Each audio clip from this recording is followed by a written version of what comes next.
आज या ठिकाणी व्हॉइस ऑफ मीडिया या संस्थेच्या माध्यमातून समाजामध्ये व पत्रकारितेमध्ये चांगलं काम करणाऱ्या काही मान्यवरांचा सत्कार इथे ठेवलाय. आताच प्रवीणदा आले, मी आलो तेव्हा भोसले साहेब इथं बोलत होते. इथं उपस्थित असणारे सर्वच मान्यवर व या हॉलमध्ये व सोशल मीडियाच्या माध्यमातून या कार्यक्रमाला जोडलेले सर्व पत्रकारिता करणारे आणि ज्यांच्यावर खऱ्या अर्थाने लोकशाही आज टिकून आहे असे महाराष्ट्रातले आणि देशातले सर्वच पत्रकार. मगाशी तुम्ही म्हणाला प्रोटोकॉल आणि काही गोष्टींमध्ये पुढे मागे झालं. ही मुंबई असली तरी हा पत्रकारांचा कार्यक्रम आहे.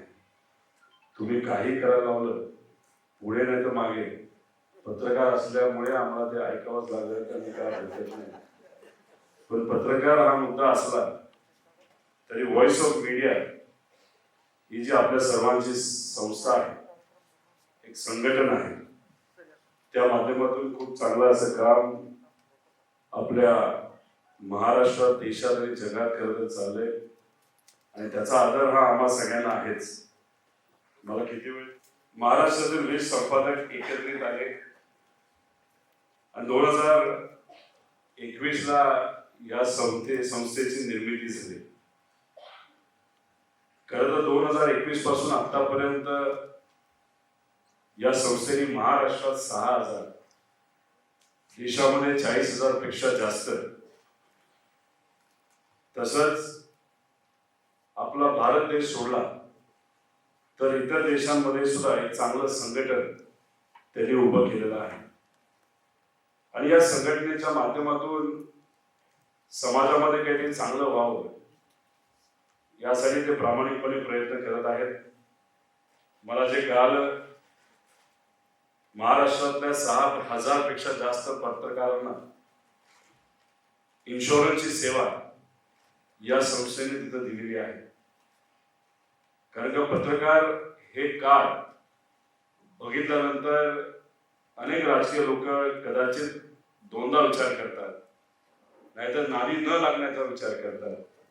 पण हे कितीही खरं असलं तरी पत्रकार आणि पत्रकारिता करणारे अनेक असे लोक आहेत, त्यांची आज आर्थिक परिस्थिती खूप चांगली अशी नाही. अनेक नवीन पत्रकार पत्रकारिता करत आहेत, पण तसं बघितलं तर त्यांच्या इन्कमच्या बाजूची साईड तशी कच्ची असते. पण जिथे कुठं मदत करता येईल अशी मदत आपल्या या व्हॉइस ऑफ मीडिया या संघटनेच्या माध्यमातून केली जाते, ही अतिशय महत्वाची गोष्ट आहे.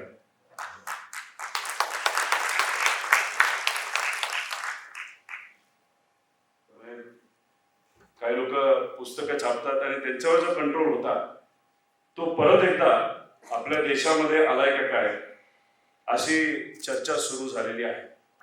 कदाचित ते आमच्यापेक्षा तुम्हाला जास्त माहीत असावी. त्याच्यामध्ये आपण जर बघितलं तर मीडिया हाऊसेस जे आहेत, फर्स्ट 5 ते कुठल्या ना कुठल्या तरी प्रायव्हेट मोठ्या कंपनीने विकत घेतलेले आहेत. आणि एखादी प्रायव्हेट कंपनी एखाद्या मीडिया हाऊसला विकत घेतल्यानंतर, समजा एखादी गव्हर्नमेंट कंपनी जर स्वस्तात विकली गेली असेल आणि ज्या कंपनीने ती विकत घेतली त्याचंच जर मीडिया हाऊस असेल तर मध्ये ती बातमी कशी दाखवणार. आणि दुसरा सुद्धा जो ओनर आहे मीडिया चॅनलचा, तो सुद्धा जर एखादा मोठा बिझनेस हाऊस असेल तर वरच्या लेवलला कितीही विरोधात दाखवलं तरी सगळे एकच असतात. आणि मग एकामेकाची बाजू घेत खरी बातमी जर लोकांसमोर येणार नसेल तर कुठं ना कुठंतरी मीडियाचा आवाज हा प्रत्यक्ष अप्रत्यक्षपणे दाबण्याचा प्रयत्न हा कुठं ना कुठेतरी झालेला आपल्या सर्वांना बघायला मिळतोय.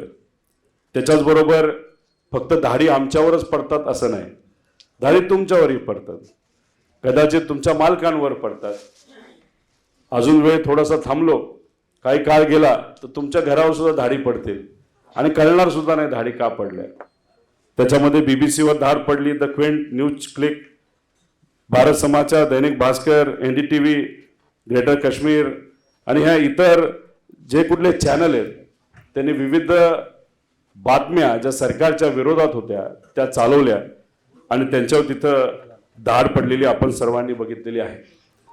त्यामुळे मला आपल्या सर्वांना एवढंच सांगायचं आहे की अशा पद्धतीने जर अशाच गोष्टी चालत राहिल्या तर हळूहळू कदाचित न्यूज हा विषय राहणारच नाही आणि पेपर कोणी वाचणार नाही, टी व्ही कोणी बघणार नाही. आत्तासुद्धा बऱ्यापैकी टी व्ही बघण्याचं प्रमाण हे कुठं ना कुठं तरी कमी होत आहे आणि लोक न्यूज चॅनल बघण्यापेक्षा एखादा असा चॅनल बघायला बघतात ज्याच्यामध्ये एखादी मालिका अशीच सुरू आहे ज्याच्यामध्ये सास भी कभी बहू थी असे जे काही विषय आहेत ते जास्त लोक त्याला प्रिफर करायला लागलेत. अशी परिस्थिती आज झाली.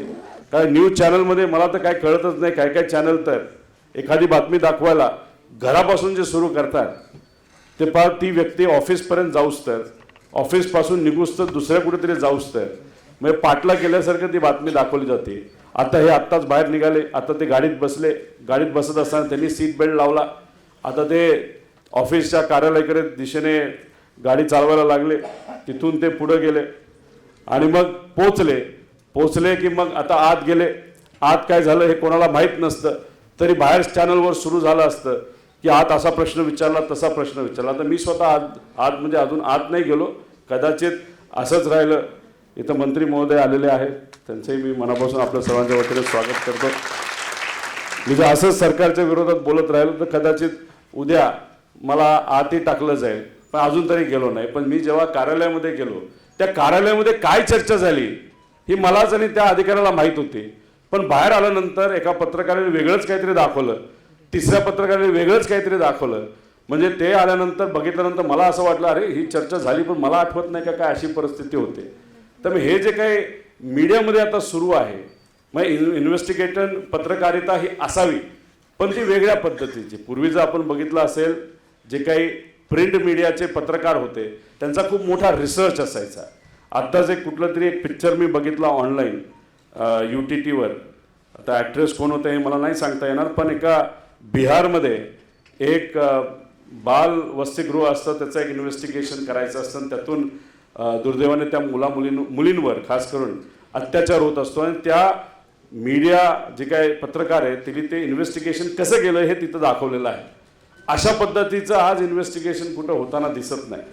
फक्त कुठेतरी एखादी बातमी आलेली असते नाहीतर कुणीतरी पेरली असते आणि त्याच्यावर जर बातम्या होत चालल्या ते कुठं ना कुठंतरी लोकशाहीच्या विरोधात आहे असं मला सांगायचं आहे. आणि त्याच्याचबरोबर सगळ्यात प्रेमाचं आणि आवडकीचं जे वाक्य पत्रकारांचं असतं IQ माहितीवर नाहीतर सोर्सेस, खास जवळच्या सोर्सेसकडनं मिळालेली माहिती. अरे पण ती खोटी आहे, ह्याला आम्ही काय करणार. आणि उगाच ह्याच्यात काय होतं की खोटी बातमी सातत्याने टी व्हीवर आल्यानंतर एक सायकोलॉजी असते. काही मोठे लोक, मोठे पक्ष या सायकोलॉजीचा वापर करतात की असंच घडलं, कितीही खोटं असलं तरी 5 वेळा जेव्हा आपण असंच सांगितलं जातं की हे असंच घडलं तर लोकांना वाटायला लागतं की नाही हे असंच घडलं. तर मग याच्या बाबतीत सुद्धा पत्रकारितेमध्ये असणाऱ्या सर्व लोकांनी कुठं ना कुठंतरी विचार हा केला पाहिजे. आता आमच्यावर मारहाण होते नाहीतर राजकीय लोक काही लोकांना मारहाण करतात हे तर आपण टी व्हीवर बघितलंच आहे. पण हे बघत असताना कुठं ना कुठंतरी आपण हेही बघितलं पाहिजे पत्रकारितेवर सुद्धा मारहाण करण्याचं प्रमाण हे गेल्या काही काळामध्ये वाढलेलं आहे. आता जळगावमध्ये पाचोऱ्यामध्ये एक घटना घडली होती, त्याच्यामध्ये संदीप महाजन अशा एका पत्रकाराचं नाव, त्यांनी एक बातमी लावली. तिथे असणारा सत्तेत असणारा जो आमदार आहे त्याच्या ती विरोधात होती. त्या आमदाराने त्याला फोन केला, धमकी दिली, अजून काय बोललं असेल तर बोललं, तरी सुद्धा त्यांनी बातमी लावून टाकली. नंतर तो मोटरसायकलवर चालला होता, काही गुंड आले त्यांनी त्याला मारलं, त्याला इतक्या खालच्या लेवलच्या शिव्या दिल्या गेल्या. पण दुर्दैव असं की त्या पत्रकाराला मारलं गेलं, म्हणजे जीव मारलं गेलं नाही पण त्याला तिथं खूप बेदम मारलं गेलं आणि बेदम मारल्यानंतर त्याची बातमी सुद्धा झाली नव्हती. मग तिथं मी आणि काही ठराविक लोकांनी ट्विट केल्यानंतर मग काही पत्रकारांनी, जबाबदार पत्रकारांनी तिथं ट्विट केलं आणि त्याच्याबद्दलचं कव्हर केलं. नंतर इंटरनॅशनल न्यूज तिथं झाली. आमचं मत आहे ठीक आहे, आमच्याबद्दल तुम्हाला लिहायचं नाही लिहायचं तो तुमचा विषय, पण तुमच्यातल्याच काही लोकांवर जर हल्ला होत असेल, तुमच्यातल्याच काही लोकांवर अन्याय होत असेल तर ती भूमिका तरी तुम्ही सगळ्यांनी मांडली पाहिजे. आणि तुम्ही जर तुमच्याबद्दलच विचार करणार नसाल, लिहिणार नसाल, दाखवणार नसाल तर तर मग येत्या काळामध्ये लोकशाही काय हो, म्हणजे आम्ही तुमच्याकडनं अपेक्षा करायची नाही करायची हा विषय बाजूला ठेवा, पण तुम्ही तुमच्याकडनं तरी अपेक्षा करू शकतात. याचा विचार आज जर नाही झाला तर उद्याच्या काळामध्ये अतिशय घातक अशी परिस्थिती होऊ शकते. शशिकांत वारिसेच्या बाबतीत ते झालं, त्याची दुर्दैव हत्या झाली, त्याच्यात आपण मुद्दा घेतला, पण पुढं काय झालं हे कोणाला माहीत नाही. तर अशा जर हत्या नाहीतर ते मारहाण प्रकरण जर पत्रकारितेच्या बाबतीत वाढत गेलं तर नक्कीच या बाबतीतला विचार हा सत्तेत असणाऱ्या लोकांनी सुद्धा केला पाहिजे, आम्ही सुद्धा केला पाहिजे आणि तसाच तो तुम्ही सुद्धा खरं तर केला पाहिजे.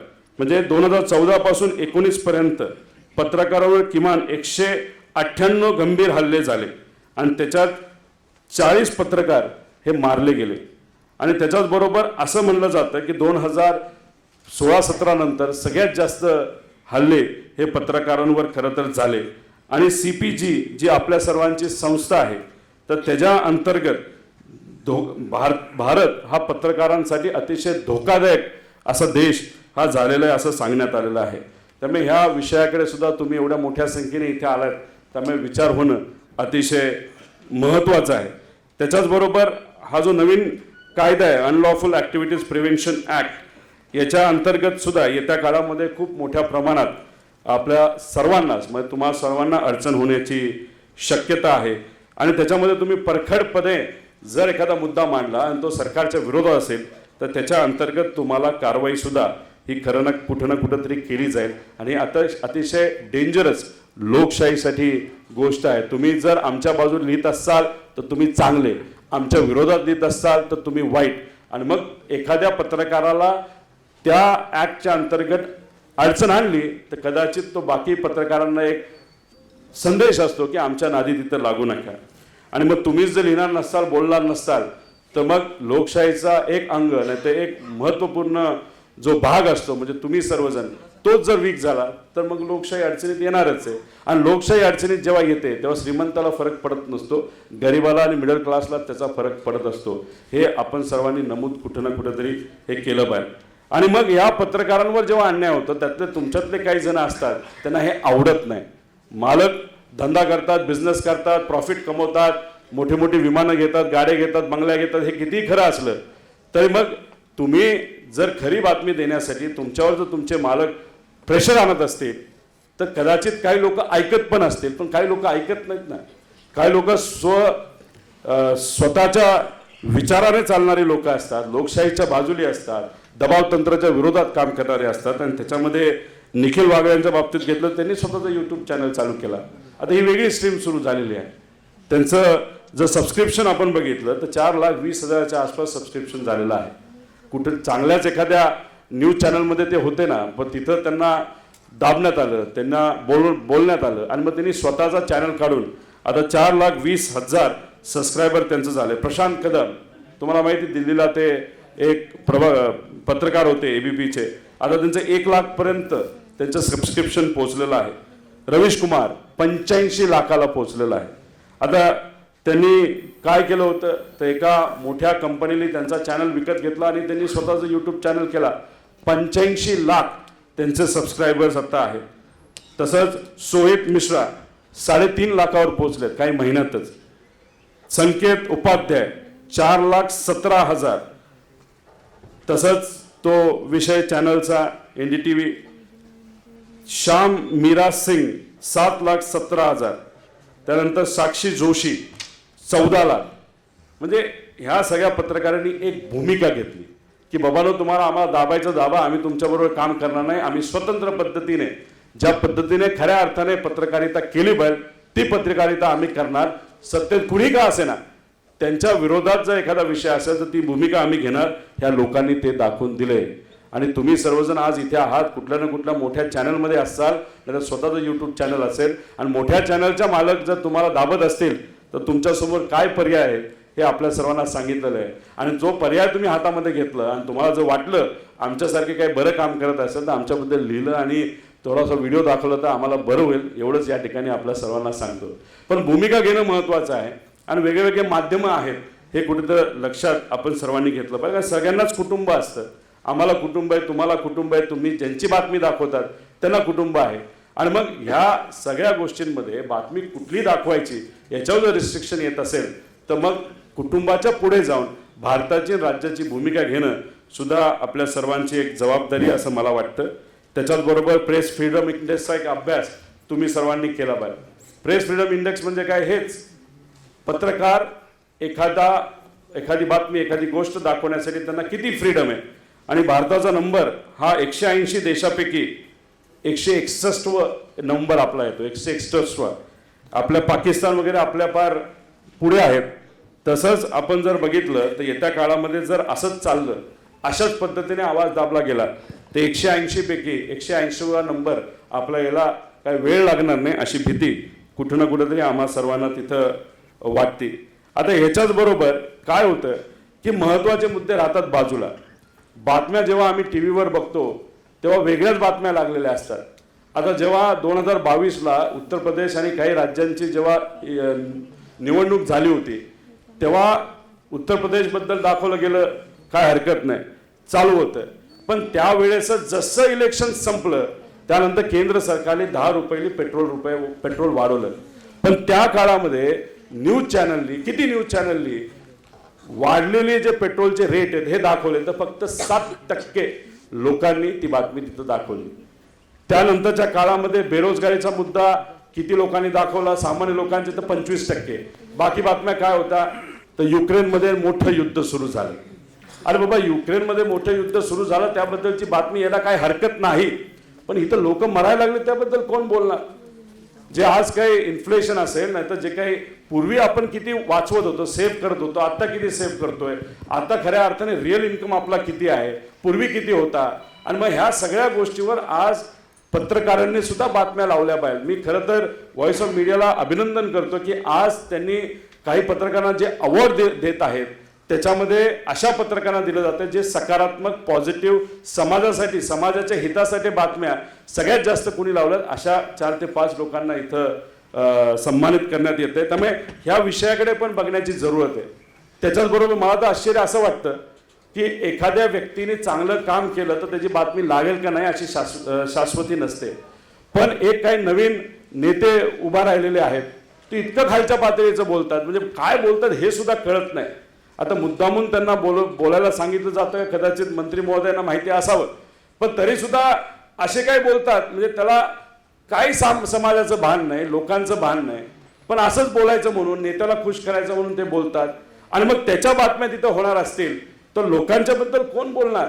आम्ही जेव्हा एखादा मुद्दा मांडतो विरोधक म्हणून, लोकांच्या बाजूला का असेना, शेतकऱ्याचा असेना, आज जर परिस्थिती शेतकऱ्याची बघितली तर नेगेटिव्हमध्ये आहे. 90% पेक्षा जास्त टक्के शेतकरी आज कर्जबाजारी झालेला आहे. त्याला सोयाबीनला रेट नाही, त्याला कपाशीला रेट नाही, तिथं तुरीचे रेट पडलेत, फळाचे रेट पडलेत, दुधाचे रेट पडलेले आहेत. शेतकरी आणि जर ग्रामीण भागा अर्थव्यवस्था आपण बघितली आज हालाकीचे, पण त्याच्याबद्दलच्या किती बातम्या येतात. त्याच्याचबरोबर दुसऱ्या बाजूला शहरी भागामध्ये काय अडचणीत, शिक्षणाच्या काय अडचणीत आहे. आज मोठ्या प्रमाणात गुंडागर्दी आपल्या राज्यामध्ये वाढवली जाते. गुंडागर्दीचा वापर कदाचित येत्या काळामध्ये लोकसभेला विधानसभेला करून जाऊ शकतो. पण ह्या बातम्या कुठे दिसत आहेत? आज काय बातम्या दिसत आहेत तर कुणी काय केलं, कुठला इव्हेंट झाला, कुणी कोणाबद्दल बोललं, कोण काकाबद्दल बोलतंय, कोण चुलत्याबद्दल बोलतंय. आणि त्याच्यापेक्षा मला असं वाटतं की महाराष्ट्रासाठी काय महत्वाचं हे कुठं ना कुठं तरी आपण लिहिलं पाहिजे, बोललं पाहिजे. आम्ही चुकत असो तर दाखवा, सत्तेतले लोक चुकत असतील तर दाखवा, पण सामान्य लोकांची भूमिका जर कोण मांडणार नसेल तर कुठं ना कुठं तरी आता सत्तेतले लोक कमी पडतात. मला तर कधी कधी आज वाटतं की विरोधक सुद्धा या बाबतीत कमी पडतात. जसं आम्ही कमी पडतो तसं तुम्ही सुद्धा कमी पडत आहात लोकांची बाजू मांडायला. आणि आपण सर्वांनी आजच तो निर्णय जर नाही घेतला तर मग येणारा काळ हा कुठेतरी अंधारात आहे असं मला वाटतं. त्याच्याचबरोबर मी बरेच काही मुद्दे आहेत, पण मोठे मोठे नेते इथं आले त्यामुळे मी जास्त वेळ घेणार नाही. फक्त एकच इथं सांगतो की तुमचे पण काही महत्त्वाचे मुद्दे ज्याच्यावर येत्या काळामध्ये काम करावं लागेल. इथं मंत्री महोदय आले, त्यांच्या हातामध्ये तेवढे अधिकार आणि ताकद आहे की पत्रकार संरक्षण कायदा हा लागू खरं झाला पण तो प्रॉपरली इम्प्लिमेंट केला जात नाही. पोलिसांना सुद्धा माहीत नाही त्या कायद्यामध्ये काय, तर त्याबद्दलचं मार्गदर्शन पोलिसांना कुठं झालं पाहिजे. त्याच्याचबरोबर तो योग्य पद्धतीने हा इम्प्लिमेंट सुद्धा झाला पाहिजे.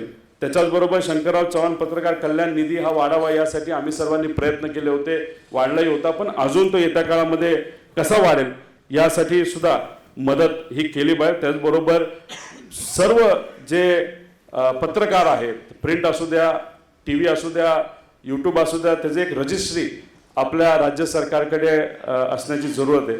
आणि त्या पत्रकारांना जर कुठल्या काय अडचणी असतील त्या आपल्या कशा सोडवता येईल यासाठी प्रयत्न करावेत. तसंच व्हॉइस ऑफ मीडिया एक चांगली संस्था आहे, त्यांना सुद्धा एम्पॅलिनमेंट करून ते सुद्धा पत्रकारांच्या बाजूने जर बोलत असतील तर मग पत्रकारांचा जे जे काय विषय आहे ते विषय सुद्धा याच्यामध्ये घेण्यात यावेत असं मला वाटतं. पत्रकारांच्या विम्याच्या बाबतीत सुद्धा आहे, आता या संस्थेने तो विमा घेतलाय, पण तसंच सरकारकडनं सुद्धा या बाबतीत काय मदत होईल का असा एक विचार तिथं झाला पाहिजे. त्याच्याचबरोबर पत्रकारांना मला एवढंच सांगायचं आहे, आपण सर्वजण आर्टिफिशियल इंटेलिजन्सबद्दल बोलतो, पण आर्टिफिशियल इंटेलिजन्स फक्त मॅन्युफॅक्चरिंग सेक्टर आणि सर्व्हिस सेक्टरलाच अडचणीत, नाहीतर एम्प्लॉयमेंटला अडचणीत आणेल असं नाही. तुमच्या बाबतीत सुद्धा आर्टिफिशियल इंटेलिजन्सबद्दल तुम्हा सर्वांना काळजी घ्यायची जरूरत आहे. आर्टिफिशियल इंटेलिजन्स एवढ्या लेवलला गेलं आहे की पत्रकार बातमी लिहायला लागत नाही, आज सिस्टमच बातमी लिहू शकते, कम्प्युटर बातमी लिहू शकतं.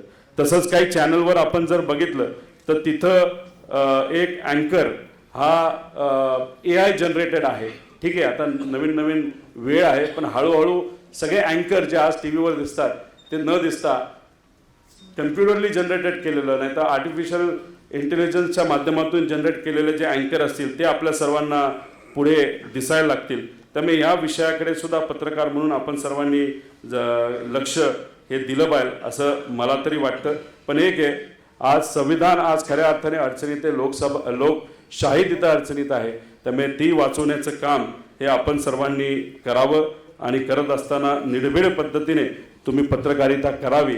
आणि निर्भीड पद्धतीने पत्रकारिता करत जर कुठल्या पत्रकारावर अन्याय झाला तर एक कुटुंब म्हणून त्या पत्रकाराला पाठिंबा द्यावा अशी विनंती इथं करतो. त्याच्याचबरोबर आज ज्या लोकांना इथं अवॉर्ड दिलं जाते, अनेक मोठे मोठे लोक आहेत, प्रफुल्लजी फडके आहेत ज्यांना अवॉर्ड दिलं जाते, तसंच महेश पाटील, डॉक्टर मोहन खडसे त्यांचं मी इथं अभिनंदन करतो. तसंच प्रोत्साहनपर अवॉर्ड हे स्वामी किरण रमेश यांना दिलं जाते, त्यांचंही अभिनंदन करतो. वैशाली चौरे त्यांचंही मी अभिनंदन करतो. आणि ही जी कॉम्पिटिशन आपण सुरू केलेली आहे अतिशय सकारात्मक आहे. कारण पॉझिटिव्ह गोष्टीसाठी तुम्ही जर तिथं अवॉर्ड करत असतात आणि त्याच्याचबरोबर जे लोक व्यावसायिक क्षेत्रामध्ये इतर क्षेत्रामध्ये चांगलं काम करतात अशांनाही तुम्ही तिथं अवॉर्ड देताय, एक चांगली गोष्ट आहे. मीडिया व्हॉइस ऑफ मीडिया ही एक संस्था चांगलं काम करत आहे. मी पुनश्च एकदा या संस्थेला अभिनंदन करतो, तुम्ही सगळ्या पत्रकारांना अभिनंदन करतो. इथं मला बोलवलं, बोलण्याची संधी दिली त्यासाठी आपल्या सर्वांचेच आभार व्यक्त करतो. जाता जाता परत एकदा संविधान आणि लोकशाही वाचवण्याची जबाबदारी फक्त राज्यकर्त्यांची आणि राजकारणात असणाऱ्या लोकांची असं प्लीज समजू नका. खऱ्या अर्थाने आज संविधान आणि लोकशाही ही अडचणीत यायला लागली आहे. कदाचित 2024 नंतर लोकशाही राहील का नाही असाही प्रश्न आपल्या सर्वांना पडायला लागला. आणि जर लोकशाहीच नसेल तर मग मीडिया कशाला लागतं, मग पत्रकार कशाला लागत आहेत. मग पत्रकारच लागणार नसतील तर तुमचं सुद्धा नोकरी येत्या काळामध्ये धोक्यात आहे हे आज तुम्ही समजून घेऊन आजपासूनच लोकशाहीच्या बाजूने तुम्ही सर्वांनी लिहावं एवढंच इथं सांगतो थांबतो. जय हिंद, जय महाराष्ट्र.